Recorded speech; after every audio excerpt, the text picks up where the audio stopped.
So hi everyone, we're going to start the meeting shortly. This is about gold. So it's our gold video conference. Today is June 25th, 2020. I want to remind you that if you have a topic for an upcoming meeting that you want to suggest, please go to my Twitter account now because I can only put up the poll for a few days. Vote there. And if you don't see the topic that you want, put it in the comment section. So we want these video conferences that I do at least once a month and sometimes twice a month to be addressing the needs that you need right now today. We have solutions, we have time-proven solutions that have worked in the last two recessions at a time when most people are losing more than half of their wealth and literally, 10 million people, the homes changed hands in the last recession. So we want to stop making the billionaires and the banks rich, and we want to enrich you. We want to save Main Street. That's the goal of these free video conferences. I need your help because I need to know what you need to know. We have time-proven solutions, and if you just tell us, and again, we can keep you anonymous because I know money is very private to people, so we will keep you anonymous. All right, thanks again. Reach out to us, info@nataliepace.com. 310-430-2397, and Twitter, I'm at Natalie Pace. See ya in just a few minutes.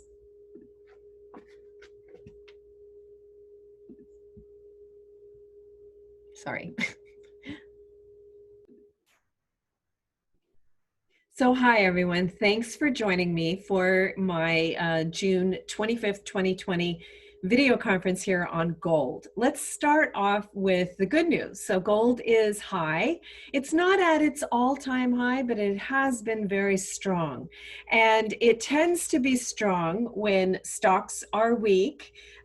People are concerned about the US dollar.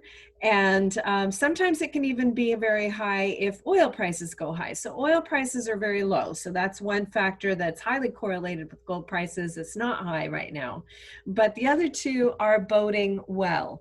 So let's take a look at some of the prices of gold, just so you can see what I'm talking about. I'm going to go ahead and share the screen. So the price of gold today is $1,764. The all-time high was $1,895. Now, when did that occur?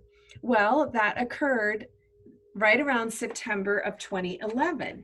And the reason that it occurred in that time frame is that we had a credit downgrade by Standard & Poor's on August 5th, 2011. So people were freaked out and they didn't, they thought, oh, well, the US is carrying too much debt. And look at that, they got their first credit downgrade in history, right? Well, now we have 26.4 trillion at least in debt. And we have a massive amount of leverage. We're embroiled in this COVID crisis. So we do have a credit risk at stake with Fitch and Moody's. So that's something that would probably push the gold prices up again. Now, why am I mentioning that? Well, Fitch Ratings just downgraded Canada yesterday. Now, again, they don't give warning, they just do it. Now, they have given ample warning in other cryptic messages that the US has too much debt, and if other areas of the criteria that they analyze weaken, that could cost us our credit score. Although they have been very pro-US, saying that we have, a rich economy and we have all this leverage and this ability to protect ourselves. So they're still trying. It's hard to say, honestly. They could continue for a little while, but we are skating on thin ice with our AAA with Fitch and probably with Moody's as well. So I will be reporting on that upcoming, but what I think that it all adds up to is that sadly, because there could be a credit downgrade with the US, but equally because there could be a downturn in stocks, that means that gold prices could be stronger than they are today, and they're still pretty strong. Now, why do I say there could be a downturn in stocks? Well, I think a couple of things that we should remind you of is that the stock market dropped without warning 35%. So between the high, which was February 19th, and the low, which was March 23rd, which was the fastest that the market went from a bull to a bear market, the Dow Jones Industrial Average dropped 35%. Now, we've been rallying on all of the money that the Fed had been flooding the markets with. So basically, the Feds have bought up anything that was breathing. They have injected liquidity into stocks, bonds, except for gold, I should say. Everything else they've been injecting liquidity into. Banks have been kind of suppressing the price of gold, and yet it's still going up. So imagine when they can't do that or don't do that or decide it's in their best interest to go ahead and let gold go up. So here's the chart that shows the Dow Jones Industrial Average. So again, this rally is based on liquidity, not on fundamentals. Prices for stocks are too high based on good earnings, and we're going to have a terrible earnings report. So I think I might have my asset bubble chart here, which I think you should look at. So the asset bubble chart shows us that a couple of things. First of all, we are in a recession. So in recessions, stocks usually drop. In fact, the last two recessions, the dot-com recession and the Great Recession, most people lost more than 50%. So the dot-com recession, it was 78% losses in the NASDAQ. It took 15 years to come back to even. In the Great Recession, it was 55% losses in the Dow Jones Industrial Average, and it took a number of years to crawl back to even there. You don't want to spend your bull markets crawling back to even. So if you do not have a diversified strategy that's properly safe, keeps a percent equal to your age safe, overweight safe, because we are in a recession, is properly diversified and annually rebalancing. In other words, if you're not acting like the boss of your money, if you're not using modern portfolio theory, you are at risk, because buy and hope or market timing, both of those strategies do not work. And again, it's easy as a pie chart. So now is the time to do it, because you did get a second chance. It doesn't always happen that way, that you get a second chance. So the markets did drop 35% between February and March, and then now they've rallied. They haven't gone as high as they were on February 19th, but they have rallied. So now is the time when you want to protect yourself. But again, during this drop, that's when gold started to strengthen. So there are a number of factors that are keeping gold strong. And here you can see that gold, sorry, that is probably the silver chart. There's the gold chart. So gold did hit its all-time high in September of 2011, and then it dropped. And now it's very close back to that all-time high. But again, it could go higher. Some people are saying $3,000 an ounce. Some people are saying $10,000 an ounce. What I am going to be doing, especially since someone asked me to compare gold to silver, is I'm going to be doing a blog on gold. But the truth is that the fundamentals for gold are still good. The fundamentals for silver are good, and silver prices are lower. But it's not as simple as just saying, oh, well, gold's high, so let's just buy silver. So I am studying how gold and silver reacted in the Great Depression. Why? Because this is one for the history books that we're in right now, sadly. So I think that comparison models to that period, especially in gold and silver, are going to be helpful. One cautionary note is that gold was outlawed in the Great Depression. So they issued an executive order, FDR did, that the normal person could not hold gold. So that is always a risk in the background, but gold still managed to go up after that nonetheless. So we'll take a look at all of that analysis, comparing today to the Great Depression with regard to gold and silver. Again, that's going to be an upcoming blog, probably this weekend. I'm going to share the screen so you can know where you're going to be able to find that. So you can go to nataliepace.com/blog, and then you'll be able to get that blog. Now, so again, here's nataliepace.com, and actually you can select it here as well in the drop-down menu. Just select blog there, or you can just put in nataliepace.com / there's that / blog, and it'll come up.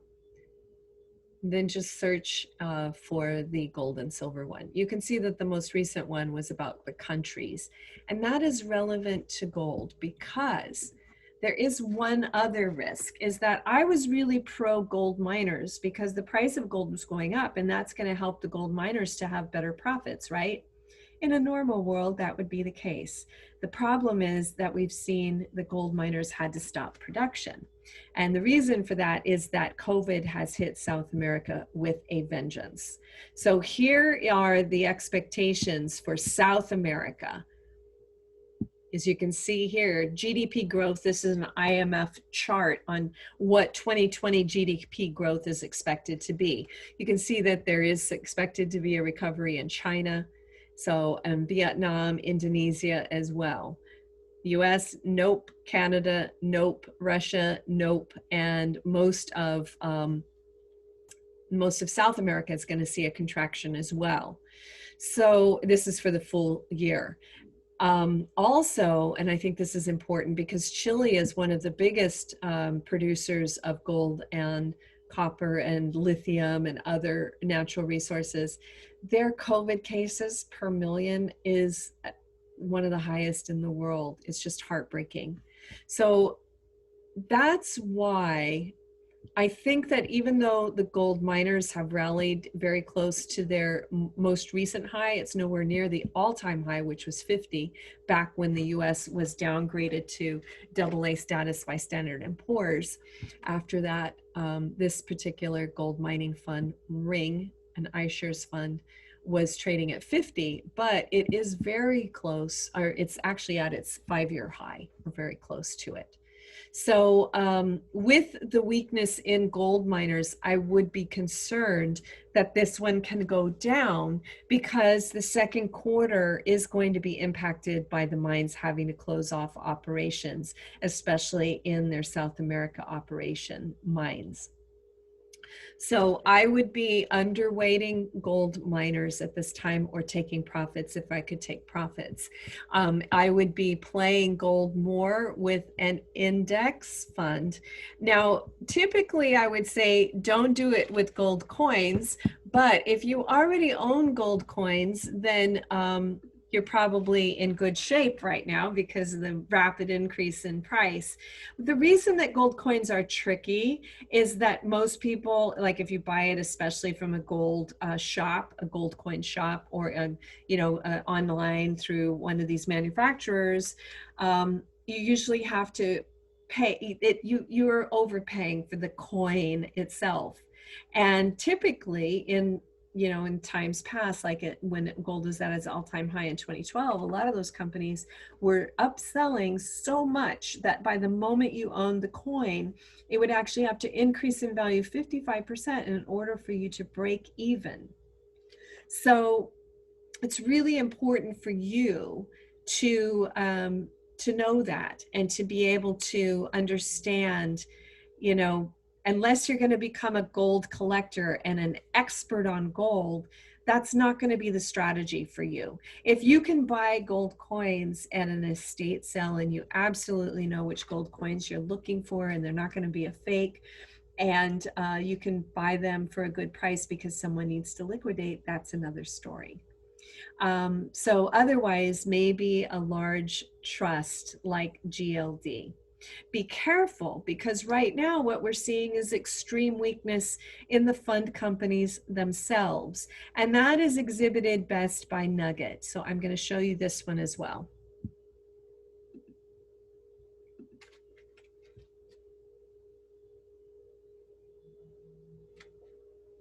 So here is Ring, and here is Nugget.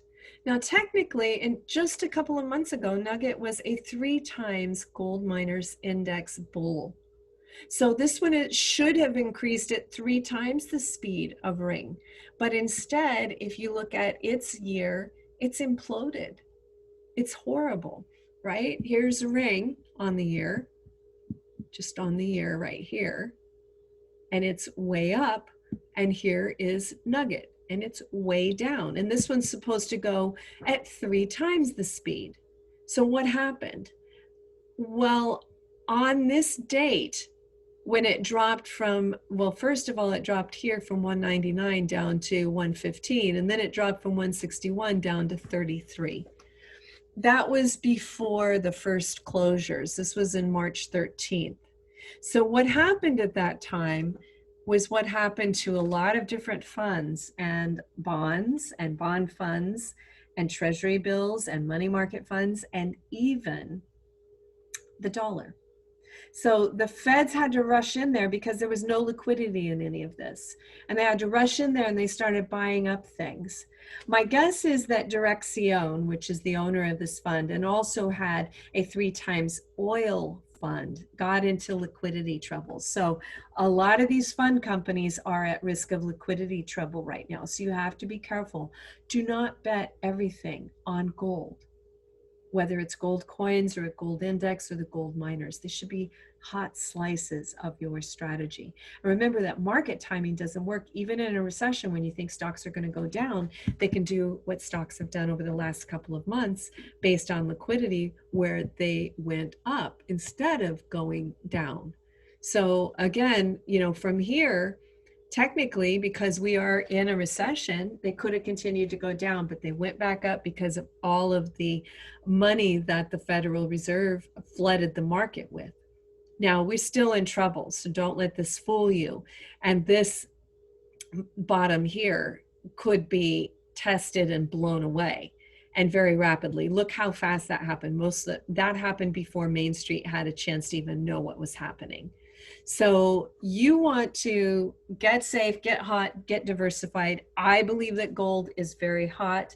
And so I would definitely do that. In the past, I'd said gold miners because, when the price of gold goes up and gold miners, the prices have been killed, they can go up really fast because high gold price is going to affect them and it's going to increase their revenues dramatically. Well, now we have COVID with those gold miners. So that's going to be a bit of an issue. I would wait until after the second quarter earnings. And at that point, if it looks like they're able to reopen the mines, then I might look at the gold miners, especially if the price has really dropped, because again, gold has been very strong. So there is an ETF and mutual fund risk. I would be very careful about that. We're going to talk more about silver in my blog. And then I also want to shout out one other thing. So we are starting to see redemption suspensions in mutual funds. Mostly this is happening in Europe. However, the money market funds in the US are able to do this. They now can have redemption gates and liquidity fees. So if you've been getting safe in money market funds, that might be an issue. You need to get a second opinion now. So I'm going to show you a few more things, but again, gold, yes, more gold index than gold miners. Be very careful of smaller fund companies like Direccion, because obviously they are not living up to what they're advertising that their fund can do. And that's probably due to liquidity crisis in a lot of funds, not limited to Direccion. Additionally, you want to take a look and make sure that your own assets are protected from a recession, because what's going to happen is if the stocks drop, people are going to start panicking. They will buy gold. Again, if you have that gold index fund, you're going to be in good shape. Gold miners might get pushed up, but their earnings report could be bad enough that they won't yet. They tend to lag the price of gold a little bit, and they should do that even worse this time with the COVID fund closures. So I'm going to share the screen with a little bit additional information here again. So do remember that I'm going to be posting the blog for silver and gold hopefully very soon. The reason I say hopefully very soon, maybe by Monday or Tuesday, is that I'm actually hosting a stock masterclass this Saturday. If you are interested in that, call 310-430-2397 or email us at info@nataliepace.com. We actually have done great. I mean, I picked a company in February that was at $2 a share. It's over $18 a share now. That's not the first time that's happened. I have been ranked the #1 stock picker, and I've had a number of good picks. So the system works, and that's what you're going to learn. I open up my entire toolkit. You can stop reading articles and chasing money. You can learn how to read data and know what's going to happen before it's announced. That's the value of good data. And that's what I teach in the Stock Masterclass this Saturday. That is limited to volunteers or experienced traders. So that's not for beginners. If you are a beginner, if you don't know what you have in your nest egg, if you want to get a second opinion so you can make sure that your assets are protected, then consider getting a second opinion. Call or email us, because it's your money. Nobody cares about your money more than you do. And if your financial advisor loses half or more of your nest egg, it's not their money that gets lost, it's your life that gets destroyed. So be the boss. And if you don't know how to be the boss because you don't know what you own, invest in knowing what you own and what's a better plan. That's what the second opinion offers you. I'll show you what you own. I'll outline areas of strength and weakness. I'll tell you what a better plan looks like and how you could do it. You've got a step-by-step action plan. You're the boss, so you can choose to do it or not, but at least you know what you own, at least you know what's at risk, and at least you know what a better plan looks like. That's the value of knowing what you own. All right, let's see if there's anything else to share real quickly, which I think there is. Okay, so if you also would like to learn the ABCs of money that we all should have received in high school, then join me for my Investor Educational and Financial Empowerment Retreat. The next one is October 2 through 4. Now, again, this is going to be after that horrible second quarter GDP report. So if you're worried about what you own now, you want to register for this retreat so that you can learn how to do it yourself going forward, but you do need a second opinion now so that you can protect your wealth now before the second quarter earnings report. Why do I say go ahead and register now? Because if you register now, you register in the early bird pricing period. And if you register by June 30th, you get a free coaching session. So you're going to get the best price and a free coaching session if you register by June 30th. Now, I do want to say, so we're going to have a terrible earnings report, a GDP report. The initial report will be July 30th. And then it will be revised at the end of August. And then the final report will be September 30th. So sometime between now and September 30th, we're going to have terrible news, like the worst we've had in history. So you want to know what you own now before July 30th. And again, gold is a piece of the strategy that can help to keep your portfolio buoyant, but it can't be the only strategy you have, because if you are invested in a fund, then that fund company could be illiquid and due to other funds, not their gold fund, but you're embroiled in the whole mess. Or if you buy gold coins and you buy them high and they have upsold them on you, which a lot of these broker dealers can do and do, then you're going to have that increase another 55% just to break even. And if you buy gold miners right now, same thing, you have the fund risk, but you also have the risk that their mines have been closed. So again, it's a slice of it. And silver could be another slice, but I'm going to analyze that and show you why it's not just a slam dunk, although silver is a lower price than gold, so it would seem that there's a greater value proposition. But when I was studying the Great Depression on gold and silver correlations, I think that those are important to carry forward and remember now. So in short, a hot slice of gold or 2 hot slices of gold, good idea. Underweighting gold miners, a good idea. avoiding the smaller, weird fund companies like Dirección.